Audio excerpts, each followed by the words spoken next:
10:38. El temor de las personas a sufrir un delito ha llegado a su nivel más alto en 23 años, de acuerdo al último informe de Paz Ciudadana. Además, la victimización también subió. Acumula, de hecho, 3 años de incrementos consecutivos. Estamos con el director ejecutivo de Paz Ciudadana, Daniel Johnson, para conversar de estos números. Daniel, ¿qué tal? Bienvenido. Hola, muy buenos días. Muchas gracias por invitarme. Gracias por conversar con nosotros. Estos dos indicadores aparecen como los más importantes quizás del análisis que ustedes han hecho. Y me gustaría partir con el tema del temor que marca este registro histórico. Primero, que pudieras contarnos cómo se registra eso, cómo lo captan ustedes en este índice.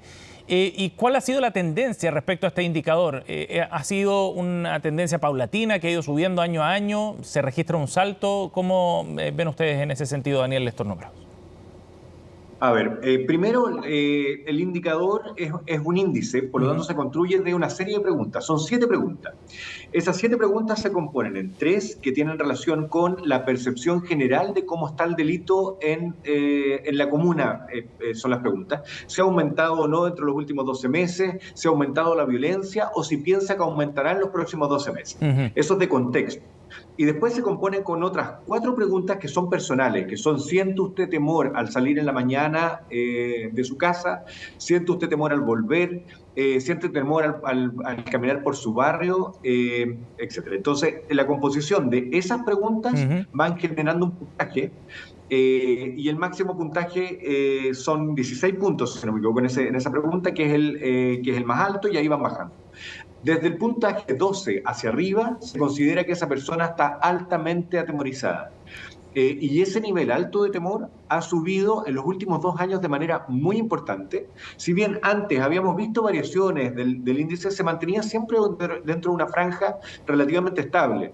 La gran preocupación hoy día es que el aumento de alrededor de 8 puntos que tuvo en el año anterior, y ahora que vuelva a aumentar, llegando a más de 30% de las familias que quedan clasificadas en este nivel de temor alto, es sumamente preocupante, porque no es solo una percepción. Uno puede pensar, bueno, si es una sensación, parecería no ser importante. Algo subjetivo, pero claro. Nosotros...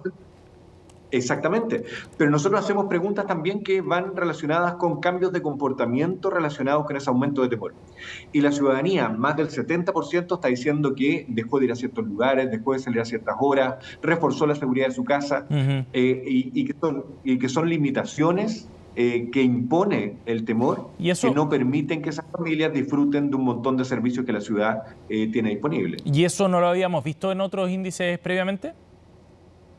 El nivel de temor que tenemos hoy día, no, y el aumento que hemos tenido en el comportamiento, en la gente que hace acciones para evitar este comportamiento, tampoco. A ver, la verdad, para los últimos 3 años han mostrado números muy altos de cambios de comportamiento, pero este año se profundiza. Entonces sí, es una situación sumamente preocupante por el daño que ese nivel de temor está ocasionando en la ciudadanía. Muchas veces medimos, por ejemplo, la calidad de los barrios en función de las áreas verdes. Si esas áreas verdes no son percibidas como lugares seguros, al final son áreas no utilizables, que no van a generar el beneficio que necesitamos que generen. ¿Y hay algún patrón común respecto a ciertas zonas, por ejemplo, que ustedes identifican, o factores que están incidiendo en determinadas zonas, por ejemplo, o segmentos de la población que inciden en tener un mayor nivel de temor? Muy buena pregunta. Nosotros hacemos una apertura en que podemos comparar a Santiago con el resto de las regiones agrupadas. Y en general el nivel de temor de Santiago es mayor que el del resto de las regiones, y también el nivel de victimización de Santiago suele ser mayor que el de las regiones. También vemos el nivel de temor abierto por grupos socioeconómicos, y vemos que los sectores bajos tienen temores más altos que los medios, y los medios a su vez más altos que los sectores altos por nivel socioeconómico.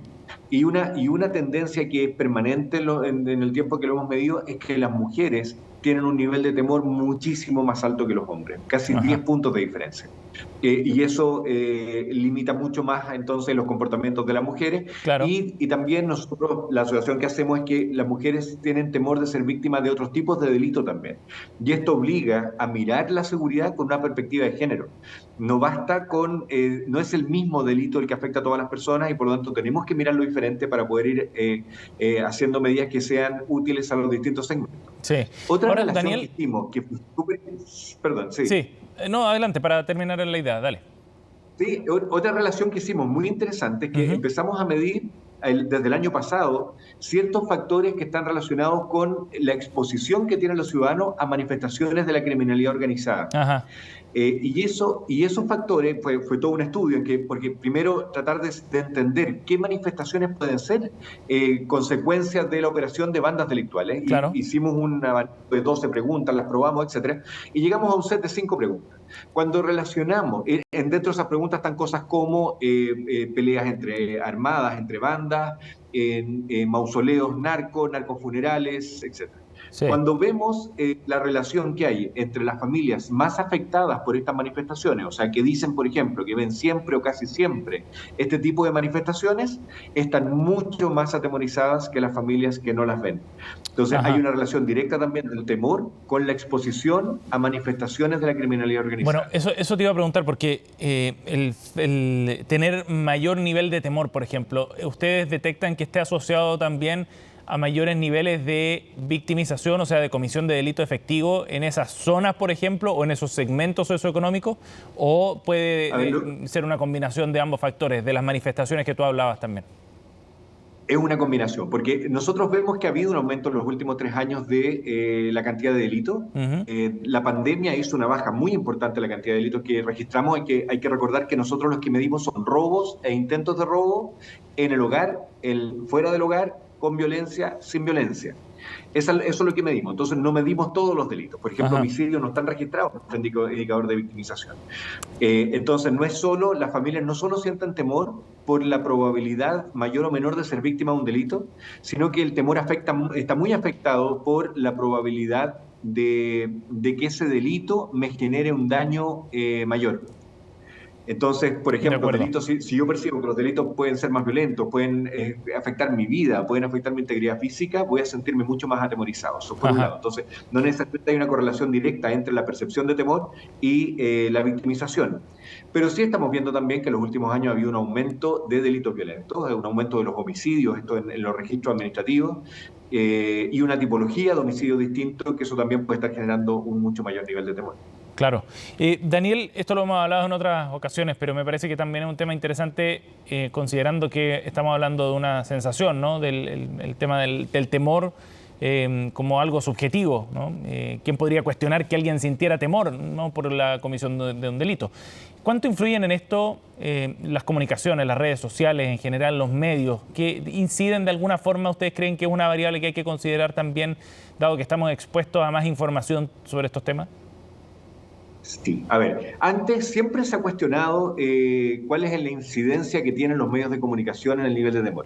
Hace 10, 12 años atrás aproximadamente se estudió y se verificaba que no era tan determinante los medios de comunicación como el ser víctima, eso era lo más atemorizante. Ujú. El ser testigo era en segundo lugar lo más atemorizante. En tercer lugar, que alguien cercano a mí fuera víctima de un delito. Y cuarto lugar era los medios de comunicación. Pero hay que entender que en ese momento, hace 12 años atrás, los medios de comunicación lo que daban era más bien relatos de que había ocurrido un delito. Ujú. Contaban una historia. Tanto escrito como televisión o radio no tenían imágenes de los delitos, sino que daban cuenta de delitos. Y ahora, por ejemplo, cuando las imágenes de apoyo que ustedes están poniendo son imágenes que permanentemente tenemos disponibles. Cada delito que ocurre, en general, es muy probable que tenga imágenes registradas, en distintos ángulos incluso. Entonces, los grupos que antes eran afectados, las comunicaciones que antes afectaban por un relato, Sí. hoy día se empiezan a acercar a ser testigo a la ciudadanía de los delitos. Entonces empiezan a ser mucho más atemorizantes, pero esto también no es solo medio de comunicación, esto hay que pensar en la disponibilidad de imágenes, está por todas partes, la disponibilidad de videos que están en redes sociales también, que es un medio de comunicación que no existía hace 12 años atrás. Entonces estamos mucho más afectados también por una permanente disponibilidad a hacernos testigos de imágenes, y eso sí puede estar afectando. Pero cuando vemos correlaciones, esa es una hipótesis que hay que verificar. Sí. Pero también otras cosas que sí están verificadas, por ejemplo, es que el temor aumenta cuando se percibe que hay una migración, por ejemplo, descontrolada. Ajá. No la migración ordenada, sino cuando se percibe que hay una migración descontrolada, eso también genera temor.